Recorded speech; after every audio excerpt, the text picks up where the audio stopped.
পাতুল গণেশ বাজার রিক্রিয়েশন ক্লাবের পরিচালনায় শ্রী শ্রী জগদ্ধাত্রী পূজা উপলক্ষে কয়েকদিন ধরেই চলছে বিভিন্ন সাংস্কৃতিক অনুষ্ঠান,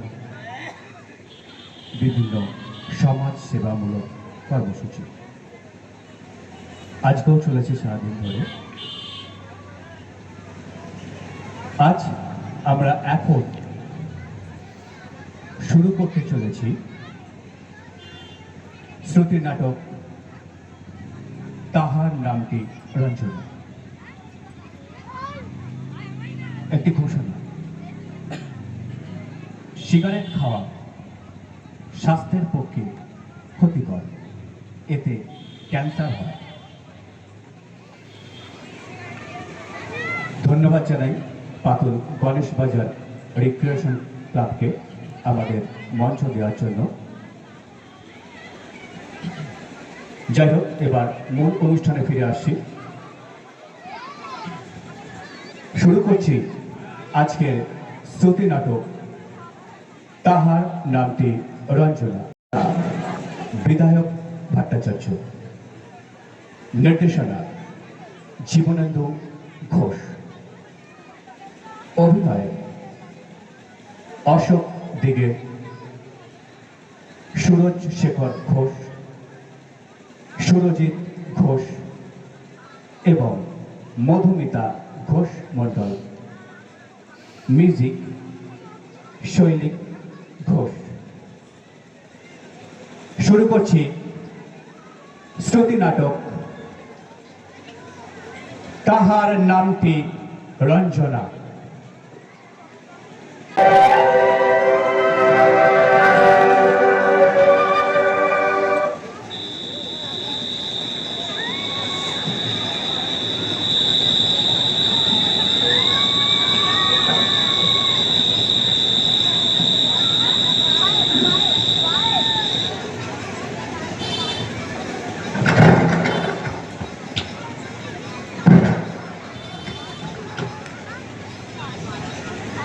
কি হলো পণ্ডিত মশাই? না, কিছুই হলো না। আরে ও মোটে কোনো কথা শুনতেই রাজি নয়। কত বুঝিয়ে বললাম যে বাপু রে, আর 2 ঘন্টা বাদে তোমার ফাঁসি হবে, তাই এই সময় একটু গীতা একটু চণ্ডী পড়ে শোনাই শোনো। কিন্তু সামান্য একটু মুচকি হেসে সেই যে গম্ভীর মুখে আমার দিকে চেয়ে রইল, ব্যাস, হ্যাঁও বলে না আর নাও বলে না। কাহা তো কার বসে বসে মশার কামড় খাওয়া যায় বলুন, তাই চলে এলাম। বেশ করেছেন। বসুন বসুন। ফাঁসির সময় রাত 3টে থেকে 4টের মধ্যে, এখনো অনেক সময় বাকি। বসুন, গল্প করা যাক। সিগারেট চলবে নাকি পণ্ডিত মশাই? সিগারেট? তা দিন খায়।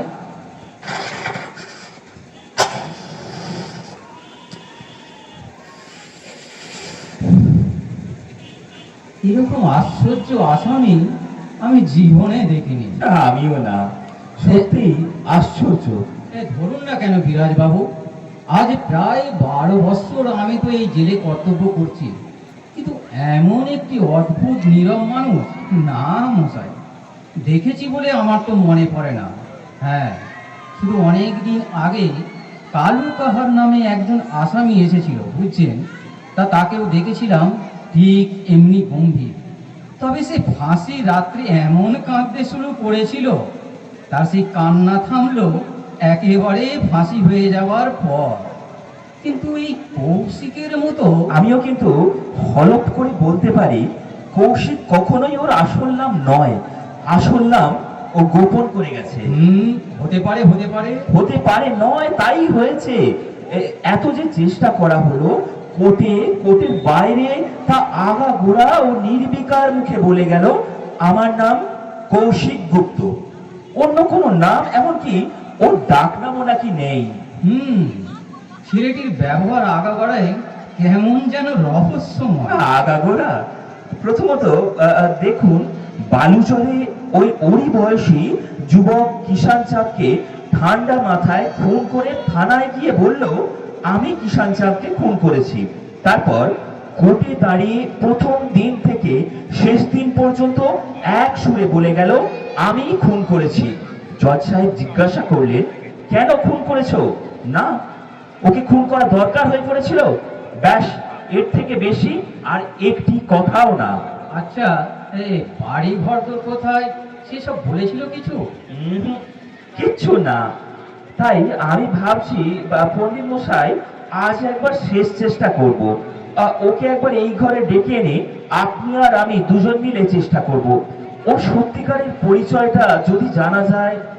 এই ঘরে? বেশ বেশ, কিন্তু কেন বলুন তো, ও পরিচয়টা গোপন করছে কেন?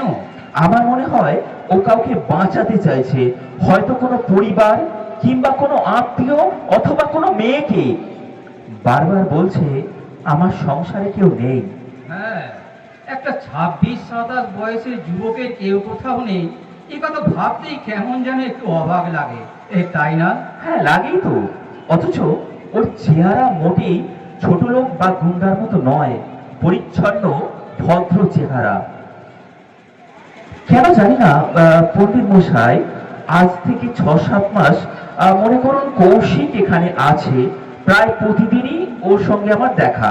আর রোজই আমার মনে হয়েছে যে কিষান চাঁদকে খুন করার পিছনে এমন কিছু ঘটনা বা কাহিনী জড়িয়ে আছে, সেটা বিচারক জানতে পারলে হয়তো ওর ফাঁসিটা হতো না। কিন্তু কোর্টে দাঁড়িয়ে আত্মপক্ষ সমর্থন করলোই না, উপরন্তু ক্রমাগত বলে গেল আমি খুন করেছি কিষান চাঁদকে, বিচার করে যে শাস্তি হয় আমাকে দিন। ছেলেটা কিন্তু হতভাগ্য। মা বাপ ওর নেই ঠিকই, থাকলে হয়তো এমন হতো না। আমার সঙ্গে তো আজ ভালো করে কথাই বললো না। শুধু আপনার সঙ্গে কেন পণ্ডিত মশাই, সকলের সঙ্গে ওর একই ব্যবহার, কথাই বলতে চায় না কারোর সাথে। তারপর আর একটা মজার খবর দেখুন না। ও, হ্যালো, হ্যাঁ কে? হ্যাঁ আমি বলছি, আপনি কে বলছেন? ও, সুপার, জেল সুপার। হ্যাঁ, গুড ইভিনিং স্যার। আসলে আমি আপনার আওয়াজটা বুঝতে পারিনি। আগে, হ্যাঁ কৌশিক গুপ্ত। হ্যাঁ স্যার, সব ঠিক আছে। আগে, হ্যাঁ হ্যাঁ হ্যাঁ, 3টে থেকে 4টের মধ্যে ফাঁসি হয়ে যাবে। Good night sir. আগে না স্যার, হ্যাঁ গুড মর্নিংটা বিলেতি মতে, আমাদের এখানে সূর্যোদয় পর্যন্ত নাই। কিছু ভাববেন না স্যার। আচ্ছা ঠিক আছে স্যার। এত রাত্রে? জেল সুপার, খবর নিচ্ছিলেন আর কি, ফাঁসির দই দরাজগুলো টেস্ট করা হচ্ছে কিনা। দেখুন পণ্ডিত মশাই, অন্য কিছু নয়, আমার শুধু একটা কথাই বারবার মনে হচ্ছে, সত্যি যদি ওর কেউ কোথাও না থেকে থাকে তাহলে তো আপদ চুকিয়ে গেল, কিন্তু কিন্তু যদি কেউ থাকে, আমার মনে হয় ওর কেউ আছে, তাহলে তাহলে তো সারা জীবন কোনো খোঁজই পাবেন না, বলুন। আচ্ছা, তা কেন? বিচার আরম্ভের পর ও তো ছবি টবি সবই কাগজে বেরিয়েছিল, তাহলে যারা চিনবা তারা কেন চিনতে পারবে না? সেগুলো বালি পণ্ডিত মশাই। শ্রীমান কৌশিক বলেন তিনি 16 বছর বয়সে বাড়ি থেকে পালিয়ে আসেন, আর জাননি, তাছাড়া বাড়িতেও নাকি কেউ নেই। এবার বুঝতে পারছেন, 10 বছরে নিশ্চয়ই ওর চেহারার এমন কোনো পরিবর্তন হয়েছে যাতে ওর নিজের লোকজনও আর ওকে চিনতে পারছে না। না, কথায় কথায় অনেকটা সময় নষ্ট হয়ে গেল। আর না, এই কে আছিস? কৌশিককে একটু এই ঘরে পাঠিয়ে দে তো। সামান্য একটু বেআইনি করা হচ্ছে, বুঝলেন পণ্ডিত মশাই, কিন্তু যাই হোক, আইন আমাকে ক্ষমা করবে যদি কৌশিকের আসল নাম বা পরিচয় পাওয়া যায়। গোটা বাংলাদেশ তথা পাকিস্তান থেকে হাজার হাজার চিঠি এসেছে, সকলের শুধু একটাই অনুরোধ, আসামি সম্পর্কে আরো বিশদে দয়া করে কিছু প্রকাশ করুন। কেন কেন? যারা চিঠি লিখেছেন তাদের প্রত্যেকেরই কেউ না কেউ হারিয়েছে বা চুরি গেছে কিংবা পালিয়েছে। তাছাড়া আমার উপর কনফিডেন্সিয়াল অর্ডার আছে ওর পরিচয় জানবার জন্য। আমি যে কোনো ব্যবস্থা গ্রহণ করতে পারি, সেই জন্যই আমি ওকে এই ঘরে ডেকেছি। যদি সহানুভূতির ছোঁয়া লেগে রাত্রি 2টোর সময় আবার টেলিফোন ঝনঝন করে বাজলে কেমন লাগে বলুন তো? হ্যালো, হ্যাঁ কে বলছে? ও, জেল সুপার, হ্যাঁ গুড নাইট স্যার। এখনো স্যার আপনি ঘুমোতে যাননি? আপনি তরুণী, তরুণী কি করবে স্যার? দেখা করবে কৌশিকের সঙ্গে? ও হ্যাঁ হ্যাঁ, না স্যার, আমি আর কি বলবো, আপনি নিজে যখন ঘন্টা দুয়েক কথা বলে কনফিডেন্ট নিজে রাজি হয়েছেন, তা আমাকে হ্যাঁ আচ্ছা আচ্ছা ঠিক আছে স্যার, সব ঠিক আছে। হ্যাঁ আমরা রেডি হয়ে অপেক্ষা করছি। হ্যাঁ গুড নাইট স্যার। শিলিগুড়ি থেকে একটি মেয়ে আসছে, তার ধারণা কৌশিক তার 10 বছর আগে হারিয়ে যাওয়া বড় ভাই। যে সুপার তার সঙ্গে 2 ঘন্টা কথা বলেছেন। তিনি মনে করেন মেয়েটি জেনুইন। তা এত দেরি করে এলো কেন?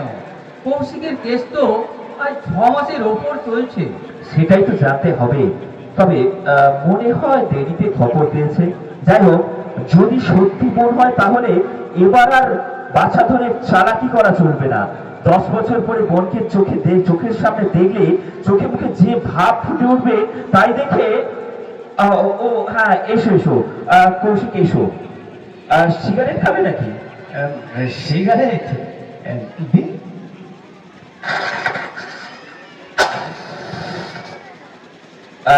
বসো। আমি বসবো? হ্যাঁ বসো। বলুন কি বলবেন? না না বলা বলি আর কি আছে, সেজন্য তোমাকে দেখে পাঠাইনি। তবে তবে আবার কি, দেখলাম ওই ছোট্ট ছেলের মধ্যে বাকি সময়টুকু কাটিয়ে কি লাভ? তার চেয়ে বরং এই ঘরটাও তো অনেক বড়, তাছাড়া আলো হাওয়া সবই আছে, এখানে বসেই গল্প করা যাক। ধন্যবাদ, অনেক ধন্যবাদ।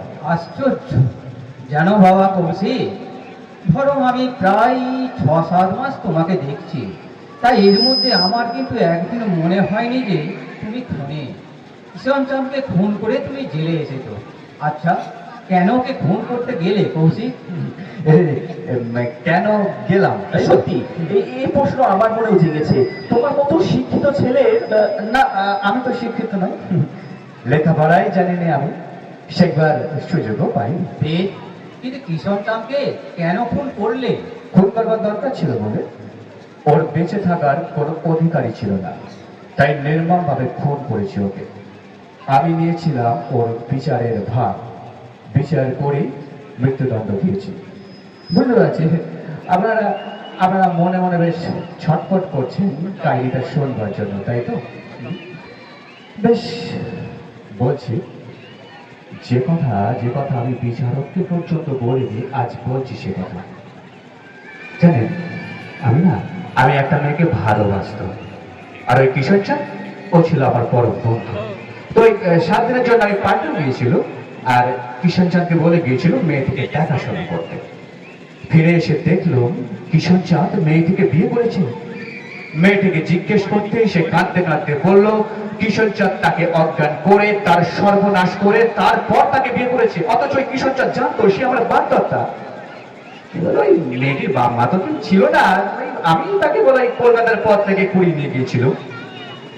বন্ধুর সঙ্গে বেইমানি করার শাস্তি আমি কিষণচাঁদকে দিয়েছি, কিন্তু তখন ভাবতে পারিনি যে আমি বিচার করে দণ্ড দিলেই এই আইন বলো একটা ব্যাপার আছে, সেও আমার বিচার করবে, আর তার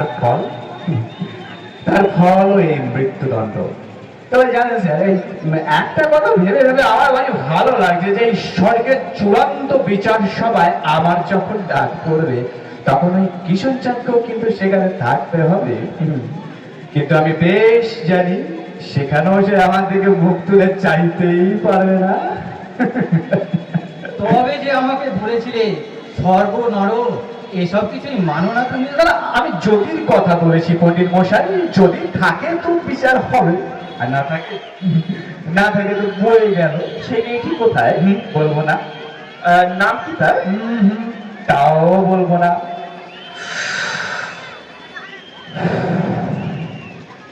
বলুন স্যার, আর কি জবাব দিতে হবে?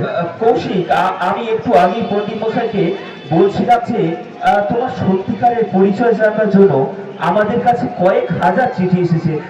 তুমি যদি দয়া করে তাদের জানিয়ে দিন, তারা যাকে খুঁজছেন আমি সে লোক নই। বলি কিন্তু একটা পরিচয় তো আছে। হ্যাঁ, ওই যে নাম কৌশিক গুপ্ত, পিতার নাম ঈশ্বর গুপ্ত, বাড়ি ছিল বাঁকুড়া জেলার গন্ড গ্রামে, গায়ের নাম কেষ্টপুর কিংবা বিষ্টপুর হবে, ঠিক মনে নেই। 16 বছর বয়সে বাড়ি থেকে পালিয়ে যায় মা, তার আগে আরে এসব তো তুমি কোর্টে বলেছো হে। আগে আবার জানতে চাইলেন? তাই বলছি। না না, আমি জানতে চাইছি তোমার আসল পরিচয়। মনে করো হয়তো তোমার মা তোমার একটু খবরের জন্য দিনরাত। আগে মা নেই আমার, মা নেই। তাহলে কে আছে? কেউ নেই, কেউ নেই। আগে বাপ ছিল, বাপ ছিল, আর বছর তিনেক আগে খবর পেয়েছি তিনিও দেহ রেখেছেন। যাক, সে কথা যাক। তা তোমার টাকাগুলোর কি ব্যবস্থা করবো বলো তো? বলবো স্যার, বলবো। আমি আমি ঠিক সময়ে আপনাকে বলবো। আর কখন বলবে হে? আর তো স্যার, স্যার ওই ওই যে দরজাটা দেখছেন, ওই দরজাটা দিয়ে উঠোনে বেরিয়ে ওই যে ফাঁসি কাটা চাঁদের আলো দেখা যাচ্ছে, ওই দিকে তো আমার মহাপ্রস্থান। তো ওই মহাপ্রস্থানের পথে আপনাকে আমি নিশ্চয়ই বলে যাবো স্যার, নিশ্চয়ই বলে যাবো। বলুন স্যার, আর কিছু বলবেন? শোনো কৌশিক, জেল সুপার একটি মেয়েকে পাঠিয়েছেন তোমার সঙ্গে দেখা করতে। মেয়েটি দাবি করেছে সে তোমার ছোটবেলার না, বোন। না, না, আমি বলেছি তো স্যার, বলেছি তো, আমার আমার কোনো বোন নেই, বোন নেই। সে কথা বললে কেমন করে চলবে? সে গভীর রাতে জেল সুপারের সঙ্গে দেখা করে যেভাবেই হোক তাকে কনভিন্স করে পেশার পারমিশন পেয়েছে। কাজেই কাজে আর এই সামান্য বাকি সময়টুকুর মধ্যে শান্তি পাবার কোনো প্রশ্নই উঠতে পারে না। শান্তি পাওয়া যাবে একেবারে। মেয়েটি কোথেকে এসেছে আন্দাজ করতে পারছো? আগে জ্যোতিষ জানা দিলে আন্দাজ কেন স্যার, বলে দিতে পারতো। মেয়েটি এসেছে শিলিগুড়ি থেকে। তোমার বাড়ি যেখানে? আরে বাঁকুড়া জেলার শিলিগুড়ি বলে তো কোনো গ্রাম নেই স্যার। বাঁকুড়া জেলায় থাকবে কেন? শিলিগুড়ি আছে শিলিগুড়িতে, সেখানে তোমার মা আছে, তোমার আপন মা। আগে ছেলেবেলায় মারা গেছেন স্যার, ছেলেবেলায় মারা গেছেন। আচ্ছা, তুমি কেন বলছো না তোমার শিলিগুড়িতে বাড়ি? জীবনের শেষ মুহূর্তে দাঁড়িয়ে শুধু শুধু কতগুলো মিথ্যে কথা বলবো, তাই কি আপনি চান স্যার? আচ্ছা স্যার, কিন্তু এই মেয়েটি কি শিলিগুড়ি থেকে এত দূর এসেছে শুধু আমার সঙ্গে দেখা করবার জন্যই? হ্যাঁ, সেই কথাই তো ফোনে জেল সুপার বললে। 8 মাস আগে আমাকে একটা লোক উঁকি দিয়ে দেখেনি, আর আজ এত দামি জিনিস হয়ে গেলাম যে আমাকে দেখবার জন্য 4 সময়ে দূর থেকে লোকজন ছুটে আসছে। বাবা, বাবা কৌশিক, মেয়েটির সঙ্গে দেখা করতে তোমার হয়তো 2 মিনিটও লাগবে না, কিন্তু যদি দেখা না করো তাহলে এই যে এতটা পথ একটা যুবতী মেয়ে আশা নিরাশার উৎকণ্ঠার দোলাই দুলতে দুলতে ছুটে এসেছে। বেশ, কিন্তু কোথায় কথা বলবো তার সঙ্গে? এখানে? হ্যাঁ, একা? না না স্যার, না স্যার, আমি আপনাকে কথা দিচ্ছি স্যার, আপনার এতটুকু ভাবনার কোনো কারণ নেই। মেয়েটি সম্পর্কে আমার বিন্দুমাত্র কৌতূহল নেই।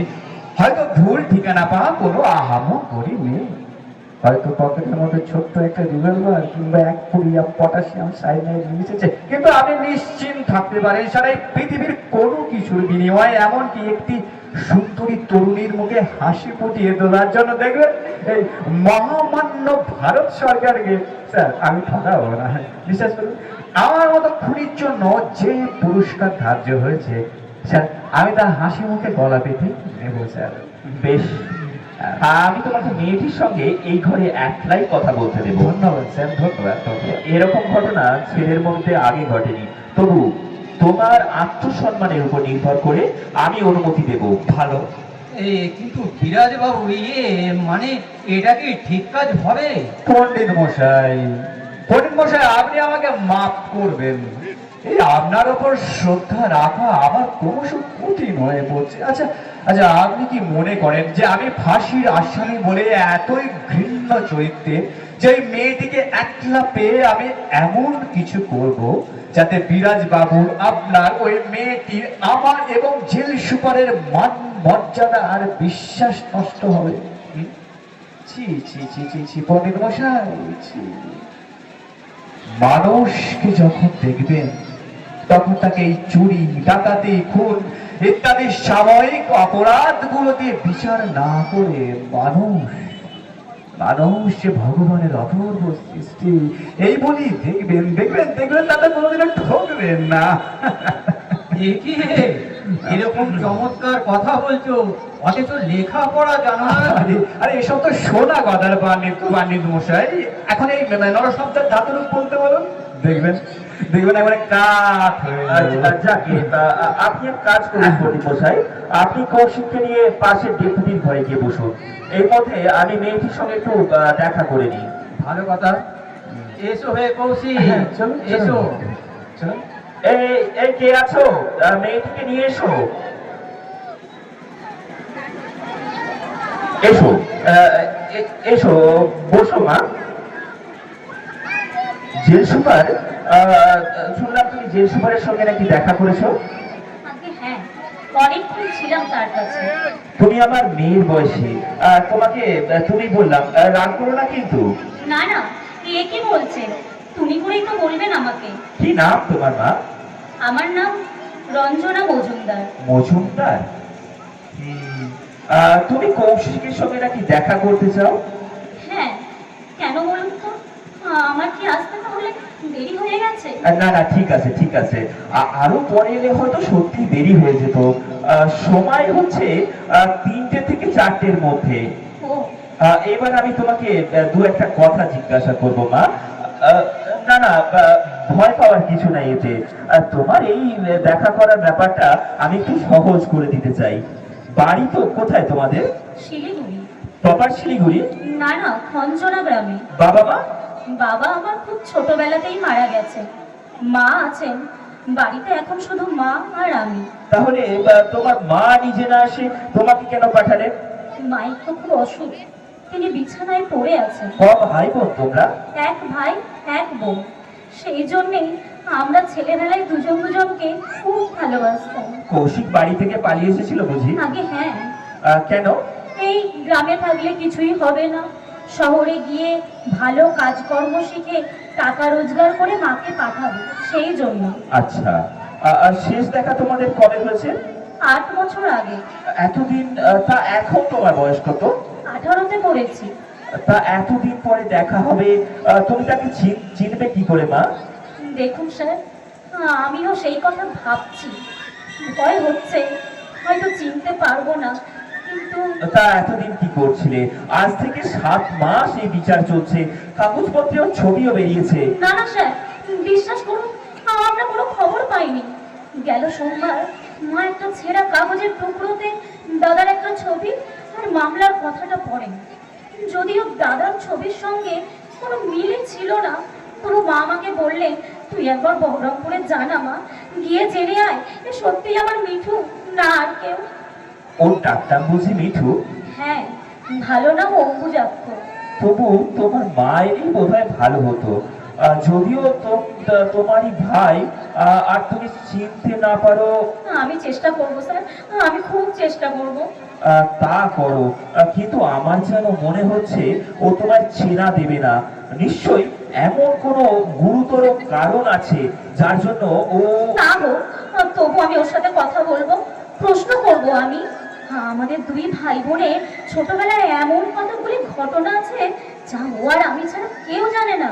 সেই সব কথা জিজ্ঞেস করে আমি ওর মুখের ভাব লক্ষ্য করবো, তাহলেই ধরা পড়ে যাবে। তাছাড়া তাছাড়া দাদা রবীন্দ্রনাথ আবৃত্তি করতো দিন না। রবীন্দ্রনাথের লেখা এত ভালোবাসতো যে গায়ের লোকে ওকে রবি পাগলা বলতো। সেই সব কথা ওকে বলবো। বুঝতে পারছি, তোমাকে হেরে ফিরে যেতে হবে মা। তুমি বলছো রবীন্দ্রনাথ ভালোবাসে, কিন্তু ও পোজ করছে একদম লেখাপড়া জানে না। মনে হয় জীবনে রবীন্দ্রনাথের নামই শোনেনি। ঠিক আছে, তোমাকে একটা কথা বলি, যদি কৌশিক তোমার ভাই হয় তাহলে 40 মিনিট তুমি কথা বলতে পারো। কিন্তু একটা কথা, যদি তোমার ভাই না হয় তাহলে অনর্থক সময় নষ্ট করো না মা, কেমন? ঠিক আছে, তাই হবে। হ্যাঁ, এখন আমার একটু ভয় হচ্ছে। কেন? ভাবছি ও যদি সত্যি আমার দাদা হয় তাহলে তাহলে মাকে ফিরে গিয়ে আমি কি বলবো? আর যদি নাই হয় তাহলে তো কি বলবো আমি মাকে ফিরে গিয়ে? ওই পাশের ঘরে কৌশিক রয়েছে, ওকে আমি পাঠিয়ে দিচ্ছি। Try your lakh my girl. Mahadev, এই মহাদেব, কৌশিককে এই ঘরে পৌঁছে দিয়ে তুমি বাইরে থেকে পাহারা দেবে, ওরা একলা কথা বলবে। এই যে এসেছে, কথা বলো। চিনতে পারছো? না, আমি রঞ্জনা, রঞ্জু। তা হবে, কিন্তু আমি তো আপনাকে আপনি না, আমাকে তুমি করে বলো।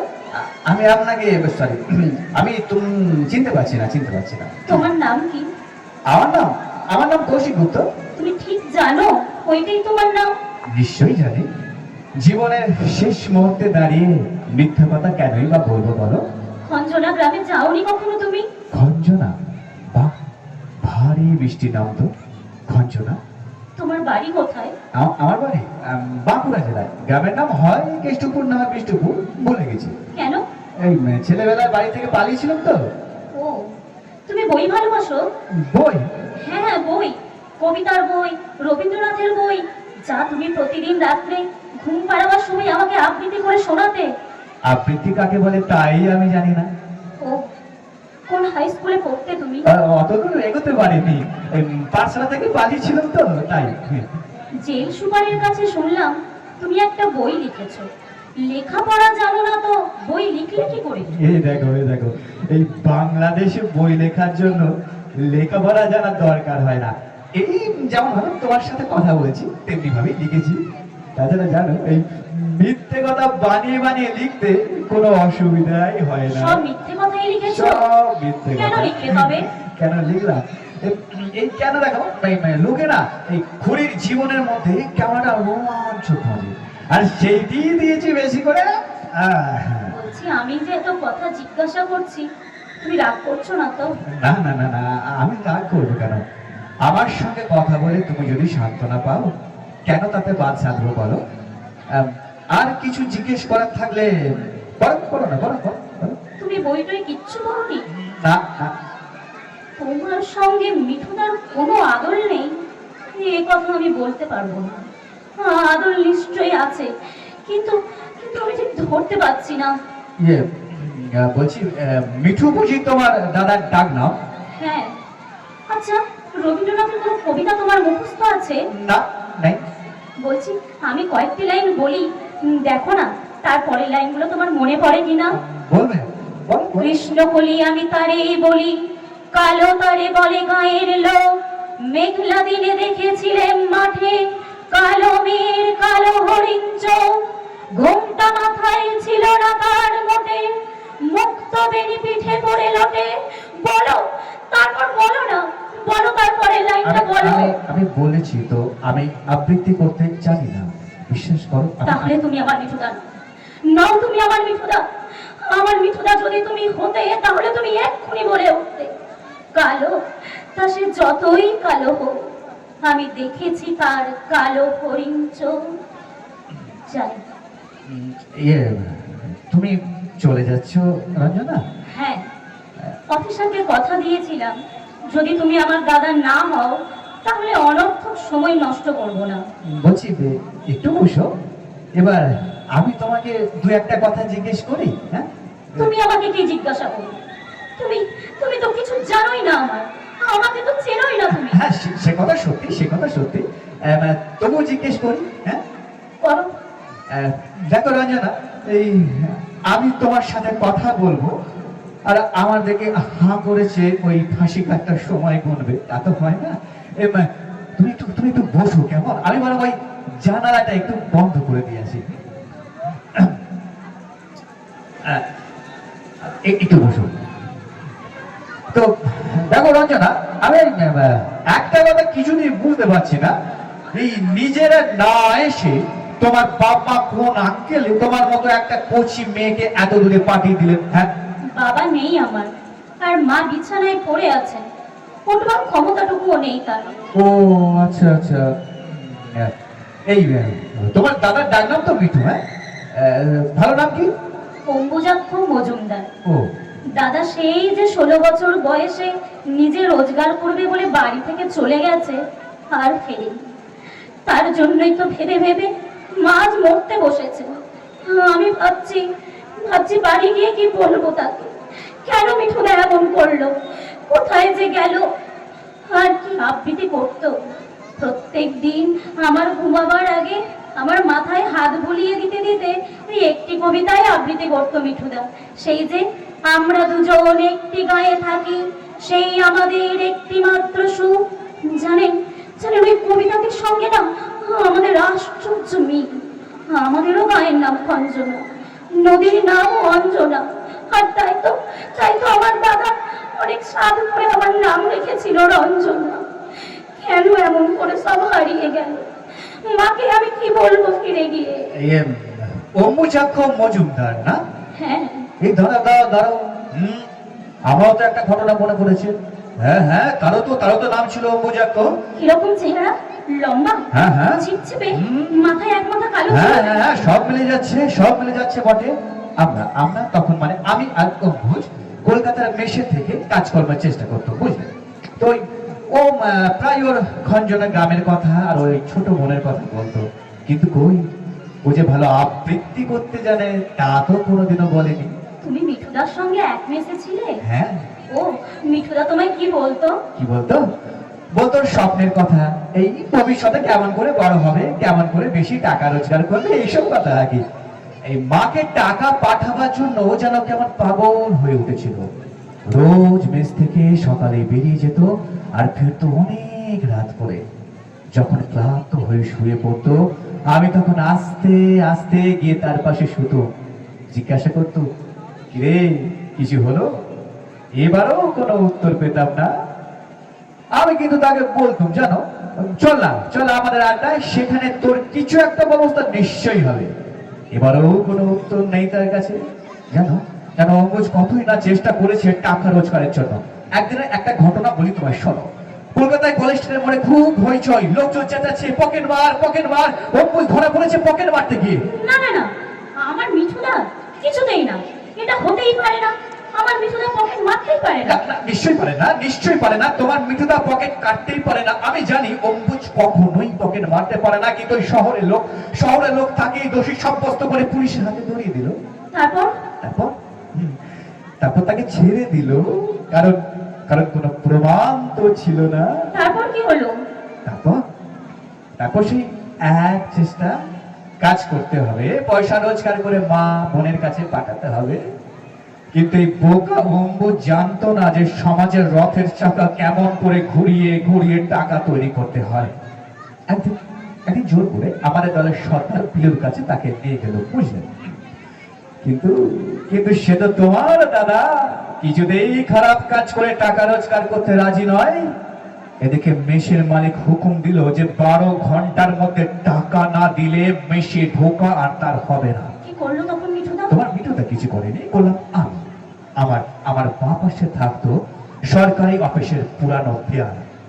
সেই দিন তার মাসের মাইনের টাকাটা তার সুটকেসের মধ্যে আমি রাখতে দেখেছিলাম।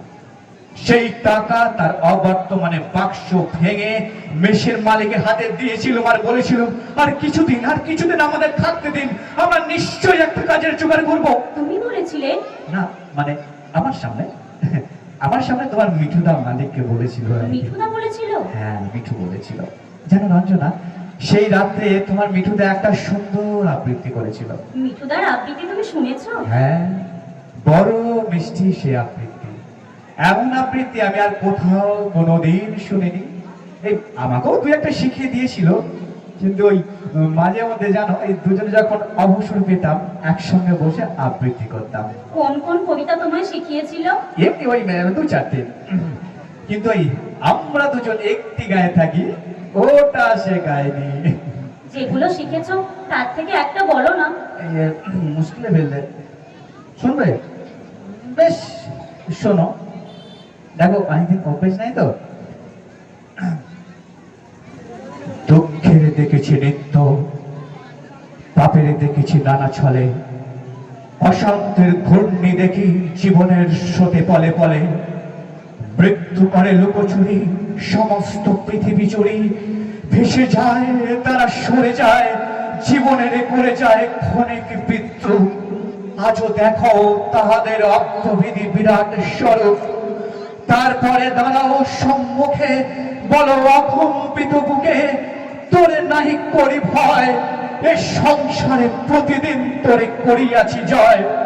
বলছে আমি সত্য, এ বিশ্বাসে প্রাণ দিব দেখ। সত্যি সত্য, শিব সত্য, সত্য সে চিরন্তন এক। এ কি তোমার গলা যে একেবারে মিঠুদার মতো। ঠিক তুমি মিঠুদা, মিঠুদা ঠিক যেমন করে বলতো তুমি মিঠুদা। বলো তুমি আমার মিঠুদা। না না না, আবার তুমি ভুল করছো, আবার তুমি ভুল করছো। আমার নাম কৌশিক গুপ্ত, বাবার নাম ঈশ্বর গুপ্ত, বাড়ি বাঁকুড়া জেলার কেষ্টপুর কিংবা বিষ্ণুপুর। ছেলেবেলায় আমি বাড়ি থেকে পালিয়ে গিয়েছিলাম, লেখাপড়া আমি কিছু জানি না। আমার নাম কৌশিক, কৌশিক, কৌশিক। তারপর সেখান থেকে সে কোথায় গেছে আমাকে বলো। তারপর ওই তারপর ওই পূর্ণ না অর্ধ কুম্ভ কি একটা যুগে আমরা সেদিন গঙ্গায় চান করতে গেছি, বুঝলে তো। এই চান করে উঠছি, এমন সময় একটা মেয়ে আত্মচিৎকার করে কিন্তু উঠলো, ওগো তোমরা কে কোথায় আছো? আমার ছেলে হারিয়ে গেছে, তাকে খুঁজে এনে দাও গো। কি একজন বললো, ওই তো দূরে জলে ডুবে যাচ্ছে। অনেকেই লাফি পড়লো জলে। যে দেখে আমার পাশে অম্বুজ নেই, সেও ঝাঁপি পড়েছে জলে। হ্যাঁ, মিঠুদা যে খুব ভালো সাঁতার জানতো। তারপর তারপর কি হলো? তারপর সবাই এক এক করে উঠে এলো। কেউ পায়নি সে মায়ের বাচ্চাটিকে। হঠাৎ তীরময় একটা চিৎকার উঠলো, বান আসছে, বান আসছে। সবাই ভয়ে জল ছেড়ে উঠে পড়লো। দূরে তখন বান দেখা যাচ্ছে। হঠাৎ জলের উপর থেকে একটা শব্দ ভেসে এলো, এই যে এই নিন আপনার ছেলে। সে দেখি ডান হাতে বুকের কাছে বাচ্চাটিকে ধরে, বাঁ হাতে জল কাটতে কাটতে বাংলার সেই বীর সন্তান অম্বুজাক্ষ মজুমদার এগিয়ে এলো। ছেলেটিকে তার কাছ থেকে গিয়ে একজন তুলে নিল, কিন্তু এই ক্লান্ত অম্বুজকে ধরে তোলবার কথা কারো মনেই পড়লো না। বান এসে তীরে আছাড় খেয়ে পড়লো। কিন্তু আমার মিঠুদা সে কোথায় গেল? কেউ জানে না। সে তো খুব বড় লোক ছিল না। সে তো মঠ, মন্দির, মসজিদ এসব তৈরি করেনি। সে কেবল একটি মাকে তার ছেলে ফেরত দিয়েছিল। তাই বোধ করি সমুদ্রের বান তাকে সমুদ্রেই টেনে নিয়ে গেল। না, এ কি বলছে? এটা হতেই পারে না। আমি মাকে গিয়ে কি বলবো? আমি ফিরে গিয়ে মাকে? এই দেখো, এ কি বলছে? রঞ্জনা, এটা কি তুমি তো বলবো? ভীষণ বোকা মেয়ে। আচ্ছা, এই এত বড় বীর যার ভাই, সে কি কখনো অমন করে কাঁদতে পারে? না কাঁদা উচিত? রঞ্জনা, গর্ব হচ্ছে না তোমার মিঠুদার জন্য? হ্যাঁ হচ্ছে, তবে খুব গর্ব হচ্ছে আমার। এই কাজ, মাকে তার হারানো সন্তান ফিরিয়ে দেওয়ার কাজ, এ যে আমার মিঠুদা ছাড়া আর কেউ করতে পারত না। তবে এই রোগে ভুগিয়ে বিছানায় পড়ে থেকে কিংবা ধরে আমার মতো মানুষ খুন করে আজকে যদি মিঠু মারা যেত, তবে তোমরা কি করতে আমি জানি না, কিন্তু আমি মিঠুকে ভীষণ ঘৃণা করতাম। কিন্তু যা করে যেভাবে সে আজ সকলের কাছ থেকে বিদায় নিয়ে চলে গেছে, তাতে আমাদের সবাইকার মুখ উজ্জ্বল হয়েছে। এরপর তুমি যখন ফিরে গিয়ে তোমার মায়ের কাছে তার কথা বলবে, তখন বলতে বলতে তোমার গর্বে বুক ভরে উঠবে। আর মা তখন এমন বীর পুত্রকে গর্বে ধরেছিলেন বলে আনন্দে চোখের জল ফেলবেন। বলো, এ কি তুমি সত্যি সত্যিই বলছো, নাকি আমার মনে কষ্ট হবে বলে আমার মিঠুদার নামে অমন একটা গল্প বানিয়ে এই বলছো? দেখো, একজন চলে গেছে আর আমিও এখনই চলে যাব। আচ্ছা, এই সময় প্রিয় বন্ধুর নামে মিথ্যে কথা বলে কি হবে? বোন, তুমি আমাকে বোন বললে, তুমিও আমার দাদা হলে। কি হলাম বই কি দেখো, মিঠুর মনের দাদা হওয়ার লোভ কি সামলানো যায়? হ্যাঁ, সামলানো যায়। মাকে গিয়ে কি বলবো তোমার কথা? কি বলে দাও। তাই তো, মাকে তুমি কি বলবে? বলবে তার এই অভাগা দিশেহারা এই অজানা ছেলেকে যেন তিনি ক্ষমা করেন। আমি তোমাকে একটা প্রণাম করব। প্রণাম করবে? করো। কিন্তু আমি তোমাকে কি আশীর্বাদ করব, কি দেব তোমাকে? রঞ্জনা, মিঠু তার কোনো চিহ্ন রেখে যেতে পারেনি, সে তার মন তো ভাগ্য। কিন্তু এই যে আজ এখানে এই জেলের মধ্যে ওই যে হু করে টাইপ পেশের মধ্য দিয়ে চলে যাওয়ার সময়কে সাক্ষী রেখে তুমি তোমার দাদাকে পেলে, আমি আমার বোনকে পেলাম। এই মুহূর্তটিকে বাঁচিয়ে রাখবার জন্য রঞ্জনা, এতে আমার রোজগারের 2000 না না না না না নেবো না, বলো না, নেবো না, বলো না। আচ্ছা আচ্ছা, ভাইয়ের টাকা বোন না নিলে কে নেবে বোন, বলো? রঞ্জনা, রঞ্জনা শোনো, এই দিন না তুমি তুমি দুটি হার করাবে, কেমন? একটি মায়ের আরেকটি তোমার। মায়ের লকেটে লেখা থাকবে তোমার তোমার মানে তার ছেলের নাম অম্বুজ, আর তোমার লকেটে লেখা থাকবে তোমার এই দাদার নাম কৌশিক। সেদিকে তাকালেই তোমার মনে পড়বে তোমার এই খনি দাদার কথা। আর ওই ভাই ফোটার দিন যদি তোমার চোখ দিয়ে এক ফোঁটা জল তার উপর পড়ে, তবে সেই জলের ফোঁটা আমার কপালে পড়ে নিশ্চয়ই চঞ্চল করবে, নিশ্চয়ই চঞ্চল। তাই হবে দাদা, তাই হবে। আমি মাকে গিয়ে তোমার কথা, মিঠুদার কথা সব বলবো। আমি এখন চলি দাদা, আমি চলি। হ্যাঁ, যাও যাও যাও যাও, আমার তো যাবার সময় হয়ে এলো। যাও যাও। আমাদের এই গ্রামের নামটি খঞ্জনা, আমাদের এই নদীর নামটি অঞ্জনা। আমার নাম তো জানেন গায়ে কাঞ্চনে, আমাদের সেই তাহার নামটি রঞ্জনা। আমরা দুজন একটি গায়ে থাকি, সেই আমাদের একটি মাত্র সুখ। তাদের কাছে গায়ে যে দোয়েল পাখি, তাহার গানে আমার নাচে বুক। তাহার দুটি পালন করা ভেড়া চড়ে বেড়ায় মোদের বটমূলে। যদি ভাঙে আমার ক্ষেতের বেড়া, কোলের পরে নেই তাহারে তুলে। আমাদের এই গ্রামের নামটি খঞ্জনা, আমাদের এই নদীর নামটি অঞ্জনা। আমার নাম তো জানে গায়ের পাঁচজনে, আমাদের সেই তাহার নামটি রঞ্জনা। ও ধনী মশাই, সময় হয়ে গেছে বুঝি, চলুন চলুন চলুন, তাহলে চলুন চলুন চলুন। বাবা কৌশিক, বলুন। তুমি তো ভগবানের নাম শুনলে জ্বলে ওঠো, কিন্তু বাবা এই সময় একটু গীতা শুনতে হয়। আমি পড়ি, তুমি একটু কান পেতে শোনো, কেমন? হ্যাঁ, বলে যান। ন যায়তে মিয়ন্তে বা কদাচিৎ দৈত্যী পাড়াই বড় কাছাকাছি, মাঝে শুধু একটি মাটির ফাঁক। তাদের বনের অনেক মধুমাছি, নদের বনে বাঁধে মধুর ছায়া। তাদের ঘাটে পূজার জবা মালা ভেসে আসে মদের বাঁধা ঘাটে। তাদের পাড়ার কুসুম ফুলের ডালা বেচতে আসে মদের পাড়ার হাটে। আমাদের এই গ্রামের নামটি খঞ্জনা, আমাদের এই নদীর নামটি অঞ্জনা। আমার নাম তো জানে গায়ের পাঁচজনে, আমাদের সেই তাহার নামটি রঞ্জনা।